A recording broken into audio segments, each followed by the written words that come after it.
In this section, we will consider the strategic approach's views on family development. We will consider all three models, which is the MRI, the Milan Group, and also the strategic viewpoint that is based on the works of Haley and Mandanes. If we consider the concept of normal family development, the MRI group opposed standards of normalcy. They avoided taking any position on how families should behave and rather placed focus on eliminating the problems their families presented to them. The Milan group had no preconceived model of normalcy. Instead, they maintained an attitude of neutrality and curiosity.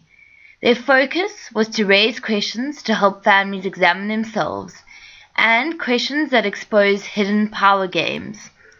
This group trusted that families would reorganize on their own.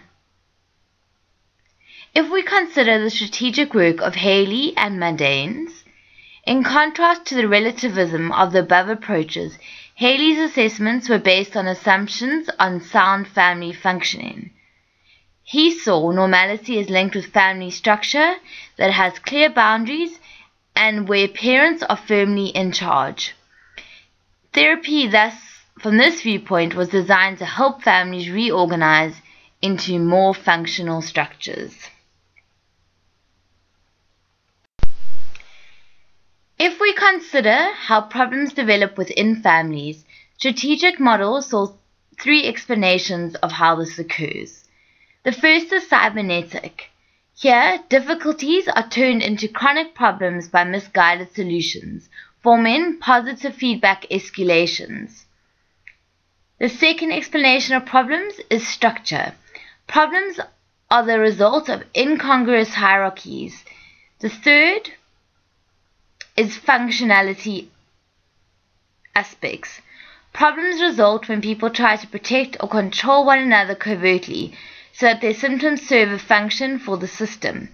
The MRI group limited itself to the first explanation, where Haley and the Milan associates embraced all three.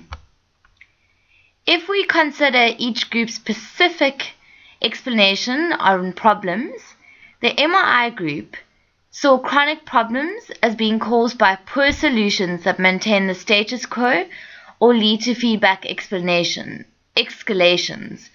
where solutions become problems. Haley and Mandanes saw problems as being the result of flaws in the family hierarchy or boundaries, or the inability to resolve life transitions. Haley and Mandanes also put quite a lot of emphasis on the family life cycle. The Milan group saw problems as caused and maintained as people protect each other, and they also saw problems as serving a function for the family system.